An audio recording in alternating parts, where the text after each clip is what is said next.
آج ہم بات کریں گے کہ پل صراط یہ ایک ایسا برج ہے جس سے لوگوں کو گزارا جائے گا. امیزنگ برج ہے, جب بھی سنتے ہیں عقل حیران ہو جاتی ہے. اور پھر اس کے ساتھ ساتھ ہم جہنم کے بارے میں بھی سنیں گے کہ پل صراط کیا ہے, کتنا لمبا ہے, اس پل سے لوگوں کے گزرنے کی فیلنگز کیا ہوں گی, کیفیات کیا ہوں گی, جہنم کو کس حال میں لایا جائے گا, جہنم ہے کہاں پر, اس کے طبقات کتنے ہیں, جہنم کے عذابات کیسے ہیں, اور وہ عذاب کن پر ہوں گے اور کتنی مدت تک ہوں گے, بہت کچھ جانیں گے.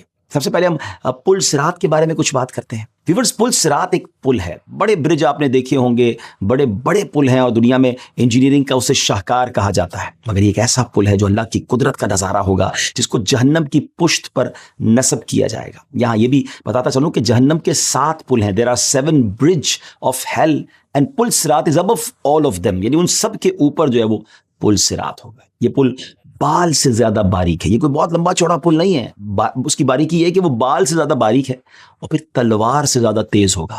اور جنت میں جانے کا یہی ایک راستہ ہوگا. This is only the way to enter in paradise. سب سے پہلے ہمارے پیارے آقا علیہ الصلوۃ والسلام اس سے گزر فرمائیں گے, پھر انبیاء اور مرسلین, پھر یہ امت اور پھر دوسری امتیں گزریں گی, اور اپنے اپنے مختلف اعمال کے مطابق لوگ پل صراط سے مختلف کیفیتوں میں مختلف اسٹائل سے گزریں گے. بعض تو اتنی تیزی کے ساتھ گزریں گے جیسے بجلی کا ایک جھٹکا ہوتا ہے کہ ابھی چمکا اور غائب ہو گیا, اور بعض تیز ہوا کی طرح, کوئی ایسے جیسے پرندہ اڑتا ہے, بعض جیسے گھوڑا دوڑتا ہے, اور بعض جیسے آدمی دوڑتا ہے. یہاں تک تو نیک لوگوں کا ذکر ہو گیا, ایزی ٹریول کرنے والوں کی بات ہو گئی, مگر کچھ ایسے ہوں گے جو سرین پر گھسٹتے ہوئے, یعنی اپنی باڈی کو گھسیٹتے ہوئے جا رہے ہوں گے. کوئی چونٹی کی چال سے جائے گا, اور پل صراط کی دونوں طرف بڑے بڑے آنکڑے یعنی ہک لٹکے ہوں گے. جس شخص کے بارے میں حکم ہوگا وہ ہک اسے پکڑ لیں گے. اب بعض تو زخمی ہو کر نجات پا جائیں گے اور بعض کو یہ جہنم میں گرا دیں گے. پل صراط کے کناروں سے لوگ یوں گر رہے ہوں گے جیسے پروانے آگ میں گرتے ہیں. اللہ کریم اپنی رحمت سے جسے چاہے گا نجات عطا فرمائے گا. پھر فرشتوں, انبیاء کرام اور شہدائے عظام کو شفاعت کی اجازت ملے گی. چنانچہ سب کی باری باری شفاعت کریں گے اور لوگوں کو جہنم سے نکالا جاتا رہے گا, حتیٰ کہ اسے بھی جہنم سے نکال لیا جائے گا جس کے دل میں ذرہ برابر بھی ایمان ہوگا. اس پل پر سب سے زیادہ تیز رفتار لوگوں کے بارے میں اللہ کریم نے حضرت سیدنا داؤد علیہ نبی علیہ الصلوۃ والسلام سے ارشاد فرمایا, اے داؤد, کیا تم جانتے ہو پل صراط پر سب سے تیزی سے گزرنے والے کون ہوں گے؟ فرمایا, وہ جو میرے فیصلے پر راضی رہے اور ان کی زبانیں میرے ذکر سے تر رہیں. اس پل پر سے گزرنے والا آخری شخص پیٹ کے بل گھسٹ گھسٹ کر گزرے گا. وہ اللہ کریم کی بارگاہ میں عرض کرے گا, یا اللہ مجھے اتنی دیر کیوں لگی؟ اللہ کریم ارشاد فرمائے گا, تجھے میں نے دیر نہیں کروائی بلکہ تجھے تیرے اعمال نے دیر کروائی ہے. اچھا, یہ پل ہے کتنا لمبا, اس کا اسپین کتنا ہے, اور یہ کس قدر, یعنی کتنے کلومیٹرز اگر ہم پوچھیں, نارملی لوگ کہتے ہیں بہت لمبا پل بنا دیا, فلاں کنٹری نے ورلڈ ریکارڈ قائم کر دیا. اس پل کی مسافت یعنی لمبائی کے بارے میں آتا ہے کہ 15,000 سال کی راہ ہے, یعنی 15,000 ایئرز تک اگر گھڑ سوار گھوڑا دوڑائے وہ جتنا ڈسٹنس طے کر لے گا اتنا لمبا یہ پل ہے. لیکن اس کو بنایا کس طرح گیا کہ 5,000 ایئرز کی جو اس کی جتنی لمبائی بنتی ہے وہ چڑھائی کی ہے, یعنی اس کو اوپر کی طرف چڑھنا ہوگا. 5,000 سال سیدھا چلنا ہے اور 5,000 سال کے برابر اس کے اترنے کی راہ ہے, اور اس سے وہی پار کر سکے گا جو خوف الہی کی وجہ سے کمزور اور نڈھال ہو چکا ہوگا. پیارے ویورز, پل صراط پر لوگوں کا جنب غفیر ہوگا, بڑا کراؤڈ ہوگا. ذرا غور کرنا, ہر کسی نے گزرنا ہے, لیکن وہاں پر امت محمدیہ کو الگ سے ایک آئیڈینٹی دی جائے گی. سرکار دو عالم علیہ الصلوۃ والسلام نے فرمایا, جب میری امت پل صراط پر چڑھے گی تو اس کی نشانی لا الہ الا انت ہوگی. یہ بھی پڑھتے رہا کریں. اور یہ بھی آیا کہ پل صراط پر مومنین کا شعار یہ ہوگا کہ رب سلم سلم, یعنی اے رب سلامتی سے گزار, سلامتی سے پار لگا. جب جنتی جنت میں داخل ہو جائیں گے تو عرض گزار ہوں گے, اے ہمارے رب, کہ تو نے ہم سے وعدہ نہیں کیا تھا کہ ہم جہنم پر وارد ہوں گے؟ تو اللہ پاک ارشاد فرمائے گا, تم اس پر سے گزر چکے, اس حال میں کہ وہ بجھی ہوئی تھی. تو اہل ایمان اس طرح گزر جائیں گے کہ انہیں گویا جہنم کی گرمی بھی نہیں لگے گی, اور انشاءاللہ اس تکلیف سے بھی وہ بچ جائیں گے. ناظرین, پل صراط پر سے گزرتے وقت اس دن ایک ایسی ہستی ہوگی, ایک ایسی مبارک, اور اللہ پاک کے نزدیک ان کا مقام و مرتبہ ایسا ہوگا کہ جب ان کے گزرنے کا وقت آئے گا تو تمام اہل محشر کو کہا جائے گا اپنی نگاہیں جھکا لی جائے. آپ جاننا چاہیں گے وہ ہستی کون ہوں گی؟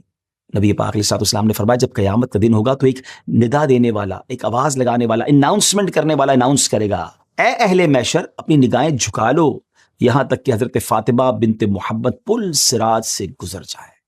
جی ہاں, یہ خاتون جنت بی بی فاطمہ تو زہرا رضی اللہ تعالیٰ عنہا کی شان ہے کہ ہمارے پیارے آقا کی پیاری لاڈلی جو بیٹی ہے نا, جنتی عورتوں کی سردار ہیں. اللہ پاک ہمیں ان کا صدقہ عطا فرمائے. اگین ویری بیوٹیفل میسج کہ خاتون جنت تو ان کے پردے کا اہتمام یہ ہوگا کہ محشر کے دن بھی نگاہیں جھکائی جائیں گی. اب یہاں ہماری ماؤں بہنوں کو سوچنا چاہیے جو دنیا میں بے پردہ گھومتی ہیں. اللہ کرے اس سے سبق حاصل کریں. ویورز، ہم آپ کو کچھ ایسے اعمال بتاتے ہیں جو کرنے والوں کو اللہ پاک پل صراط پر اپنی رحمت سے ثابت قدمی عطا فرمائے گا. جو کسی ایسے کمزور شخص کی حاجت حاکم تک یا حکمران تک پہنچائے جو خود اپنی حاجت حکمران تک نہیں پہنچا سکتا، طاقت نہیں رکھتا، تو بروز قیامت اللہ کریم اسے پل صراط پر ثابت قدمی عطا فرمائے گا. یعنی اس کا مطلب یہ ہوا کمزوروں کا ساتھ دینا ہے، ان کے لیے جائز سفارش کرنی چاہیے، ان کے لیے کوشش کرنی چاہیے کہ ان کا مسئلہ حل ہو جائے. لیکن آج ایسا حال ہے نہیں. پل صراط پر ثابت قدمی چاہیے تو ایسے کمزور لوگوں کی ہیلپ کیا کرے. اس کے برعکس اگر کوئی ناجائز سفارش کرتا ہے، سفارش کے ذریعے کسی نااہل کو جاب دلوا دیتا ہے جس پہ کسی حقدار کا حق چھینا جا رہا ہو، تو اس کا وبال اور عذاب بھی پھر اس سفارش کرنے والے کو ملے گا. اللہ کریم ہمیں ناجائز سفارش کرنے کی، کسی کا حق مارنے والے کاموں سے ہمیں نجات عطا فرمائے. نبی پاک علیہ الصلوۃ والسلام نے ارشاد فرمایا، لوگوں کو میری سنتیں سکھاؤ، اگرچہ انہیں ناگوار گزرے، اور اگر تمہیں پسند ہو کہ پلک جھپکنے جتنا بھی پل صراط پر نہ ٹھہرنا پڑے، یہاں تک کہ جنت میں داخل ہو جاؤ، تو دین الہی میں اپنی رائے سے کچھ نہ کہو. تو سنتیں سکھانے والے بھی خوش نصیب ہیں. اور پھر اپنی طرف سے دین میں ایڈیشن نہیں کرنی چاہیے. ڈیئر ویورز، بروز قیامت اس دنیا دار کو لایا جائے گا جس نے دنیا میں اللہ پاک کا حق ادا کیا ہوگا. اس کا مال اس کے سامنے ہوگا، اور پل صراط سے گزرتے وقت جب وہ ڈگمگائے گا تو اس کا مال اس سے کہے گا، چلتا جا کہ تو نے میرے متعلق اللہ کریم کا حق ادا کر دیا تھا. پھر اس دنیا دار کو لایا جائے گا جس نے دنیا میں حقوق اللہ ادا نہیں کیے ہوں گے. اس کا مال اس کے کاندھوں کے درمیان ہوگا. پل صراط پر چلتے ہوئے جب بھی وہ ڈگمگائے گا تو اس کا مال اس سے کہے گا، تیری خرابی، تو نے میرے متعلق رب کریم کا حق ادا کیوں نہیں کیا تھا. وہ اسی حال پر رہے گا یہاں تک کہ ہلاکت و موت کو پکارنے نہ لگے. اب غور کیجئے، مال بھی ہوگا اور مال پل صراط پر مددگار بھی بن جائے گا، مگر وہ کب؟ جب اس مال کا حق ادا کیا ہوگا. اللہ نے اگر مال دیا ہے اس کا حق ادا کرے. پہلے تو حلال کمائیں، حلال خرچ کریں، اور ساتھ ساتھ اس کی زکوٰۃ، اگر آپ زمیندار ہیں اور آپ کے پاس زمین ہے، فصلیں ہیں، تو عشر ادا کریں. جو واجب چیزیں وہ پوری کریں، اللہ کی راہ میں خرچ کریں، پھر یہ مال انشاءاللہ برکت والا ہو جائے گا. لیکن اگر مال بھی ہو، اللہ کا حق بھی ادا نہ کیا ہو، تو یہی مال پل صراط پر ہلاکت کا باعث بن سکتا ہے. ناظرین، جس نے کسی مسلمان کو کسی منافق سے بچایا ہوگا تو اللہ پاک قیامت کے دن ایک فرشتہ بھیجے گا جو بچانے والے کے گوشت کو جہنم کی آگ سے بچائے گا. اور جس نے کسی مسلمان کو بدنام کرنے کے لیے اس پر کوئی الزام لگایا ہوگا تو اللہ کریم الزام لگانے والے کو پل صراط پر اس وقت تک اسے سٹاپ کیا جائے گا جب تک وہ اپنی کہی ہوئی بات سے نکل نہ جائے. آج تو منٹ نہیں لگتی الزام لگانے میں. کسی سے سنا، فوراً کہہ دیا اس نے یہ کیا ہوگا، اس نے یہ سوچا ہوگا، نہ اس سے کنفرم کیا، نہ ہمارے پاس کوئی ثبوت ہے، بس سوشل میڈیا پہ بعض اوقات کچھ لوگ باتیں کر رہے ہوتے. غور کیجئے، جھوٹا الزام لگانا قیامت کے دن ہمارا بنے گا کیا اگر پل صراط پر روک لیا گیا؟ اگر کسی نے بتایا بھی کہ فلاں نے یہ کیا ہے تو ہم پر تو ضروری نہیں کہ اس بات کو آگے پہنچائے اور ہم بھی الزام لگا دیں. ہمیں کیا معلوم وہ اس کا اور رب کا معاملہ ہے. کاش یہ بات سمجھ آ جائے. پل صراط پر سے جو لوگ کامیابی کے ساتھ نہیں گزر پائیں گے وہ جہنم میں گر جائیں گے. اب آئیے سنتے ہیں جہنم کیسی ہوگی. الامان والفیز، یہ اللہ تعالیٰ کی طرف سے یوں سمجھیے کہ ایک ایسی سزا ہے، ایک ایسی پنشمنٹ ہے کہ جب بھی اس کے بارے میں سنتے ہیں تو سمجھ یہ آتی کہ کون برداشت کر سکے گا. میں صرف چند روایتوں کا خلاصہ بیان کرتا ہوں. جب قیامت کا دن ہوگا تو اللہ پاک تمام لوگوں کو ایک مٹی یعنی نئی زمین میں جمع فرمائے گا. پھر فرشتے نازل ہوں گے اور صفے بنا کر کھڑے ہو جائیں گے. اللہ کریم حضرت جبریل علیہ السلام سے فرمائے گا، جہنم کو حاضر کرو. وہ جہنم کو اس حال میں لائیں گے کہ اسے 70,000 لگاموں سے کھینچا جا رہا ہوگا، اور ہر لگام کو 70,000 فرشتے کھینچ رہے ہوں گے کہ اچانک اس کی لگامیں چھوٹ جائیں گی اور جہنم ان کے ہاتھ سے نکل جائے گی. اگر فرشتے دوبارہ اسے نہ پکڑے تو وہ میدان محشر میں موجود افراد کو جلا دے، مگر فرشتے اسے پکڑیں گے. وہ چیخ رہی ہوگی کہ مجھے میرے اہل دیے جائیں، مجھے میرے اہل دیے جائیں، یعنی میرے اندر رہنے والے لوگ دیے جائیں. جب جہنم مخلوق سے 100 سال کی مسافت پر ہوگی، 100 ایئرز کی مسافت پر دور ہوگی، تو ایک چنگھاڑ مارے گی، ایک بڑے ساؤنڈ کے ساتھ وہ چیخ ہوگی، مگر وہ کیسی ہوگی؟ جس سے مخلوق کے دل دہل جائیں گے. پھر جہنم دوسری بار چنگاڑے گی تو ہر مقرب فرشتہ اور نبی گھٹنوں کے بل زمین پر آ جائیں گے. پھر تیسری مرتبہ چنگاڑے گی تو دل حلق تک آ جائیں گے، عقلیں کام کرنا چھوڑ دیں گی. بس ہر آدمی اپنے عمل سے گھبرایا ہوا ہوگا، حتیٰ کہ حضرت ابراہیم خلیل اللہ علیہ نبی علیہ السلام عرض کریں گے، تو نے مجھے جو خلت عطا فرمائی یعنی اپنا خلیل بنایا، اس کا واسطہ دے کر میں تجھ سے فقط اپنی ہی ذات کا سوال کرتا ہوں. حضرت موسیٰ عرض کریں گے، تو نے مجھے جو مناجات یعنی کلام کرنے کا شرف بخشا، اس کا واسطہ دے کر میں تجھ سے فقط اپنے لیے امان کا سوال کرتا ہوں. حضرت عیسیٰ روح اللہ علیہ نبی علیہ السلام عرض کریں گے کہ تو نے مجھے جو عزت بخشی، اسی کا واسطہ میں تجھ سے صرف اپنی جان کا سوال کرتا ہوں. اور میں حضرت مریم رضی اللہ تعالیٰ عنہ کے بارے میں تجھ سے سوال نہیں کرتا جس نے مجھے پیدا کیا. اب ذرا غور کیجئے کہ انبیاء کی یہ کیفیت ہوگی، بلکہ سبحان اللہ جناب رسول اللہ صلی اللہ تعالیٰ علیہ وسلم ہمارے آقا علیہ الصلوۃ والسلام کی شان کیا ہوگی کہ ایسی کیفیت میں بھی نبی پاک کی زبان پر یہ ندا ہوگی، امتی امتی، میری امت میری امت. اے اللہ میں آج اپنی جان کا سوال نہیں کرتا. نبی پاک وہاں بھی ہمیں یاد فرمائیں گے. ڈیئر ویورز، یہ بات اسلامی عقائد میں سے ہے کہ انبیاء کرام علیہ السلام معصوم ہیں، یعنی ان سے گناہ کا تصور ہی نہیں ہے، اور یہ ایک لمحے کے لیے بھی جہنم میں نہیں جائیں گے، بلکہ ان کی شفاعت اور ان کی سفارش سے تو جہنم سے لوگ نکالے جائیں گے. پھر اس روایت میں ان کا جہنم سے سلامتی مانگنے کا کیا مطلب ہے؟ یہ اس دن اللہ پاک کے جلال اور اس کی صفت قہاریت اور جباریت کے اظہار کی وجہ سے ہوگا کہ اس وقت عالم ایسا ہوگا کہ ہر کوئی اللہ کریم کے خوف سے کانپ رہا ہوگا. ابھی ہم نے جہنم کے محشر میں آنے کا تذکرہ سنا ہے، اب جہنم کے حوالے سے اور کچھ انوکھی باتیں جان لیجئے. ویورز، جہنم ایک ایسی جگہ ہے جو اللہ پاک کے جلال و قہر کا مظہر ہے، جہاں اس کا جلال نظر آتا ہے. جس طرح اس کی رحمت و نعمت کی کوئی انتہا نہیں ہے، اس طرح اس کے غضب و قہر کی بھی کوئی حد نہیں ہے. جہنم اللہ پاک کے غضب اور اس کے قہر کا ایک ادنا چھوٹا سا حصہ ہے. قرآن مجید اور احادیث مبارکہ میں جو جہنم کے اوصاف اور عذابات بتائے گئے ہیں، میں چند ان میں سے آپ کے سامنے بیان کرتا ہوں، تاکہ اللہ کرے کہ ہم برے اعمال سے بچیں اور کسی صورت بھی کوئی ایسا کام نہ کریں کہ جہنم میں جانا پڑے. اللہ پاک ہمیں اپنے کرم سے جہنم سے بچا لے. حدیث مبارکہ میں آتا ہے جو بندہ جہنم سے پناہ مانگتا ہے، جہنم کہتی ہے اے رب یہ مجھ سے پناہ مانگتا ہے تو اس کو پناہ دے. تو جہنم سے پناہ مانگتے رہا کریں، اپنی دعاؤں میں شامل کیجئے. بڑی پیاری دعا ہے نا، اللہم اجرنی من النار، اے اللہ مجھے جہنم سے نجات عطا فرما. مانگتے رہا کریں، وہ بڑا کریم ہے. اب جہنم کہاں ہے؟ دس از اے بگ کوسچن. حضرت عبداللہ ابن مسعود رضی اللہ تعالیٰ عنہ بیان کرتے ہیں کہ جنت سب سے بلند 7ویں آسمان میں ہے اور دوزخ سب سے نیچے 7ویں زمین میں ہے. جب قیامت قائم ہوگی تو سمندر کو پھٹنے کا حکم ہوگا، چنانچہ جہنم ظاہر ہو جائے گی کیونکہ سمندر جہنم کا پردہ ہے. پھر جہنم میں سے آگ نکلے گی. جب وہ آگ جہنم کے کنارے رکھے اس سمندر تک پہنچے گی جو تمام سمندروں کا سمندر ہے، تو اسے پلک جھپکنے سے پہلے خشک کر دے گی. یہ سمندر 7 زمینوں اور جہنم کے درمیان آڑ ہے، یعنی وہ اس کو جس نے چھپائے ہوئے ہے. جب وہ خشک ہو جائے گا تو 7 زمینوں میں آگ بھڑک اٹھے گی اور انہیں ایک دہکتا ہوا انگارہ بنا دے گی. جہنم کے 7 طبقات ہیں، 7 گریڈز ہیں. ان طبقات کو درکات بھی کہتے ہیں اور ہر طبقے کا ایک دروازہ ہے. پہلا طبقہ جہنم، دوسرا طبقہ لظا، تیسرا طبقہ حطمہ، چوتھا طبقہ سعیر، پانچواں سقر، چھٹا جہیم اور 7واں جو سب سے لویسٹ ہے حاویہ. دوزخ کے پہلے دروازے کا نام جہنم ہے، دیگر کے مقابلے میں اس کا عذاب سب سے کم ہے. یہ دروازہ اس امت کے گناہ گاروں کے لیے خاص ہے. اس کو جہنم کا نام اس لیے دیا گیا ہے کہ یہ مردوں اور عورتوں کے چہرے کی طرف رخ کرے گا اور ان کا گوشت کھا لے گا. جبکہ دوزخ کا آخری دروازہ حاویہ ہے اور یہ سب سے زیادہ گہرا ہے. آپ علیہ الصلوۃ والسلام نے فرمایا حامیم والی 7 صورتیں ہیں اور دوزخ کے دروازے بھی 7 ہیں.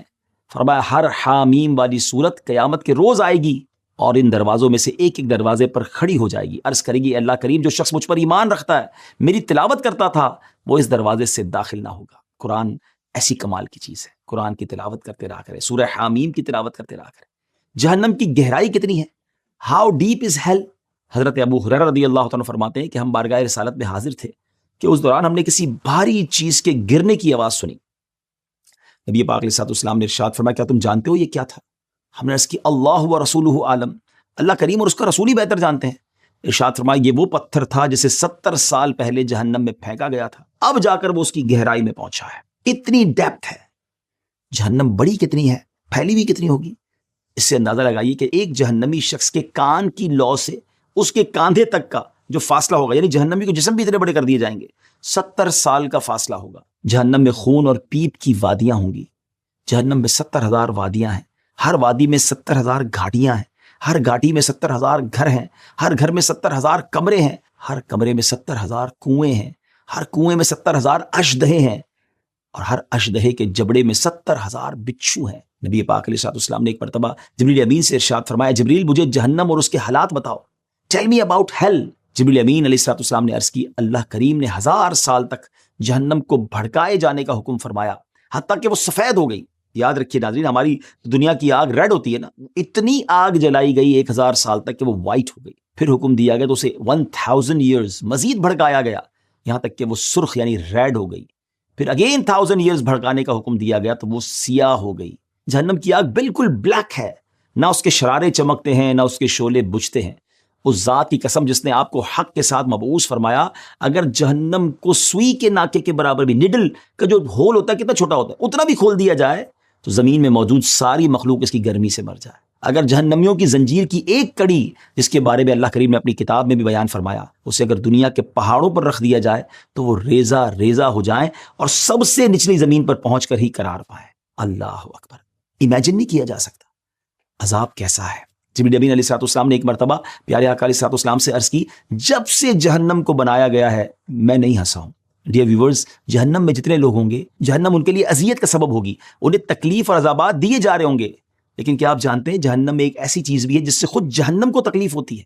جی ہاں، فلق نامی جہنم کا ایک کنواں ہے، جب جہنم کو بھڑکانا ہوتا ہے تو اسے بھڑکایا جاتا ہے، اور جہنم کو اس سے اتنی اذیت ہوتی ہے جتنی انسان کو جہنم سے ہوتی ہے۔ اللہ اکبر۔ نبی کریم علیہ الصلوۃ والسلام نے فرمایا، تمہاری یہ آگ جہنم کی آگ کے 70 اجزاء میں سے ایک جز ہے۔ یعنی غور کیجئے کہ دنیا میں آج کیسی کیسی فائر آ گئی ہے، اب تو پورے اسٹیل پگھل جاتے ہیں، اسٹیل مل یا بڑی بڑی ملوں میں جاتے ہیں، معلومات کرتے ہیں تو بتایا جاتا ہے 1000 سینٹی گریڈ تک گرمی ہو جاتی ہے، اس سے بھی زیادہ ہو جاتی ہے۔ جب یہ دنیا میں آپ نے دیکھا ہوگا والکینو پھٹتے ہیں، آتش فشاں، تو ہزاروں سینٹی گریڈ اس کی سنا گرمی ہوتی ہے، اور پورے آس پاس کے علاقوں میں جو ہے وہ عجیب و غریب موسم ہو جاتا ہے۔ مگر آقا علیہ الصلوۃ والسلام فرماتے ہیں کہ دنیا کی آگ سے 70 ٹائم زیادہ خطرناک آگ جہنم کی آگ ہے۔ اگر اسے سمندر میں 2 مرتبہ غوطہ نہ دیا جاتا تو تم اس سے نفع نہیں اٹھا سکتے تھے۔ جو دنیا کی آگ ہے، سبحان اللہ، اللہ نے اس کو ایسا بنایا کہ ہم اس سے فائدہ اٹھا پا رہے نا۔ خدا کی قسم، یہی آگ عذاب کے لیے کافی ہے، مگر یہ اللہ پاک سے دعا مانگتی ہے کہ اسے کبھی بھی جہنم میں دوبارہ نہ لوٹایا جائے۔ دنیا کی آگ جہنم کی آگ سے پناہ مانگتی ہے۔ اللہ اکبر۔ جہنم میں جسے سب سے پہلے آگ کا لباس پہنایا جائے گا وہ ابلیس ہے۔ ابلیس اس کو اپنی بھووں پر رکھے گا، اسے اپنے پیچھے گھسیٹے گا، اور اس کی اولاد اس کے پیچھے پیچھے ہوگی۔ اس وقت ابلیس پکارے گا، ہائے موت! اس کی اولاد بھی اپنی موت کو پکارے گی، حتیٰ کہ وہ سب دوزخ میں پہنچ جائیں گے تو ابلیس کہے گا، ہائے میری موت! اس کی اولاد بھی کہے گی، ہائے ہماری موت! اس وقت ان سے کہا جائے گا، جیسا کہ قرآن نے فرمایا کہ آج ایک موت نہ مانگو اور بہت سی موتیں مانگو۔ جہنمیوں پر ایک اور عذاب کیا ہوگا کہ بھوک مسلط کر دی جائے گی۔ تو یہ بھوک ان سارے عذابوں جتنی ہوگی جن میں وہ پہلے سے تھے، وہ فریاد کریں گے تو اب انہیں کھانا کیا دیا جائے گا؟ دری میں سے کھانا دے کر ان کی فریاد رسی کی جائے گی۔ اور دری کیا ہے؟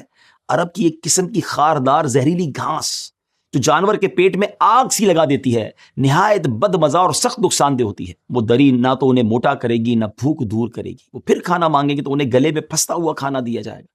انہیں یاد آئے گا کہ دنیا میں کھانا پھنستا تھا تو پانی پی کر اتار لیتے تھے نا، سو دے ول آسک واٹر، وہ پھر پانی مانگیں گے تو لوہے کی بالٹیوں میں کھولتا پانی ان کی طرف بڑھایا جائے گا۔ جب یہ برتن چہروں کے قریب پہنچیں گے تو ان کے چہرے بھون دے گا، اور جب پانی ان کے پیٹوں میں داخل ہوگا تو پیٹ کے اندر کا سب کچھ کاٹ کر رکھ دے گا۔ وہ آپس میں کہیں گے، جہنم کے داروغوں کو پکارو۔ چنانچہ پھر خود ہی جہنم کے داروغوں کو پکار کر کہیں گے، تم اپنے رب سے دعا کرو، بس ایک دن کے لیے ہمارے عذاب میں کمی کر دے۔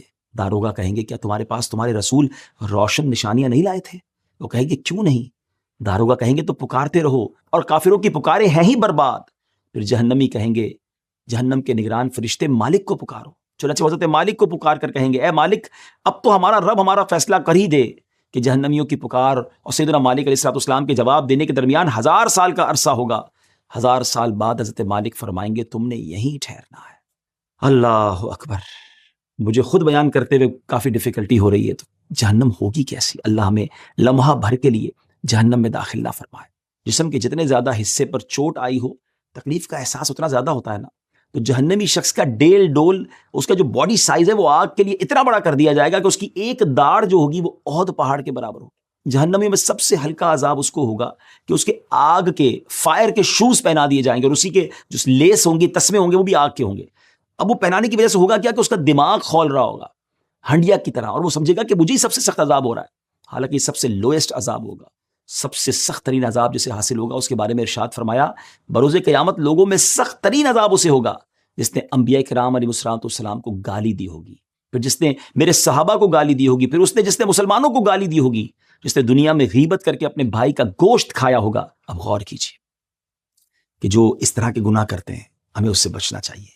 ویورز، ہمیں یہ عقیدہ معلوم ہونا چاہیے، بلکہ ہر اس پر ایمان ہونا چاہیے کہ ایک مسلمان کتنا ہی گناہ گار کیوں نہ ہو، وہ اپنے گناہوں کی سزا کاٹ کر آخر کار الٹیمیٹلی جنت میں جائے گا۔ یعنی جہنم میں ہمیشہ ہمیشہ رہنا یہ مسلمانوں کے لیے نہیں ہے۔ ہاں، کافر ہمیشہ کے لیے جہنم میں رہے گا، وہ ایک لمحے کے لیے بھی جنت میں نہیں آ پائے گا۔ جہنم کے 2 دروازے ہیں، ایک کا نام جوانیہ اور دوسرے کا نام برانیہ ہے. جوانیہ دروازے سے کوئی باہر نہیں نکل سکے گا، جبکہ برانیہ دروازے میں اللہ پاک ان گناہ گار مسلمانوں کو جو جہنم لازم کرنے والے اعمال کرتے تھے، جسے چاہے گا عذاب دے گا. پھر اللہ کریم فرشتوں، رسولوں، انبیاء کرام علیہ السلام اور اپنے نیک بندوں میں سے جسے چاہے گا شفاعت کی اجازت دے گا. وہ لوگ شفاعت کریں گے تو گناہ گار اس حال میں نکلیں گے کہ کوئلہ ہو چکے ہوں گے. انہیں جنت کی حیوان نامی نہر کے کنارے ڈال دیا جائے گا، ان پر اس کا پانی چھڑکا جائے گا. وہ اس طرح پروان چڑھیں گے جیسے سیلاب زدہ زمین میں دانہ اگتا ہے. جب ان کے جسم مکمل درست ہو جائیں گے تو ان سے کہا جائے گا نہر میں داخل ہو جاؤ. وہ نہر میں داخل ہو کر غسل کریں گے، اس پانی کو پئیں گے، باہر نکلیں گے تو ان سے کہا جائے گا اب جنت میں داخل ہو جاؤ. ویورز، اب اپنے ایپیسوڈ کو میں اینڈ کرتا ہوں. حضرت ابو ہریرہ رضی اللہ تعالیٰ فرماتے ہیں کہ نبی کریم نے ارشاد فرمایا قیامت کے دن موت کو چت کبرے مینڈے کی شکل میں لا کر پل صراط پر کھڑا کر دیا جائے گا اور پکارا جائے گا اے جنتیوں. وہ ڈرتے کانپتے جھانکیں گے کہ کہیں جنت سے نکال نہ دیے جائیں. پوچھا جائے گا کیا اسے پہچانتے ہو؟ وہ عرض کریں گے ہاں یہ تو موت ہے. پھر پکارا جائے گا اے جہنمیوں. وہ خوشی خوشی جھانکیں گے کہ شاید انہیں جہنم سے نکال لیا جائے. پوچھا جائے گا اسے پہچانتے ہو؟ کہیں گے ہاں یہ موت ہے. پھر اس کے بعد اسے ذبح کرنے کا حکم دیا جائے گا، اسے پل صراط پر ذبح کر دیا جائے گا. پھر دونوں فریقوں جنتیوں اور جہنمیوں سے کہا جائے گا جو ٹھکانہ تم نے پا لیا اب یہی ہمیشگی ہے، اس میں کبھی موت نہیں آئے گی. اللہ اکبر. جنتی تو کتنے خوش ہوں گے کہ اب ہمیشہ ہمیشہ جنت میں رہنا ہے، مگر جہنمیوں کا کیا حال ہوگا؟ ویورز پلیز، زندگی ایسی گزارنی ہے اللہ راضی رہے. اللہ پاک سے دعا ہے کہ اللہ پاک جہنم کے عذابات سے ہماری حفاظت فرمائے اور ہمیں بے حساب جنت میں داخلہ نصیب فرمائے.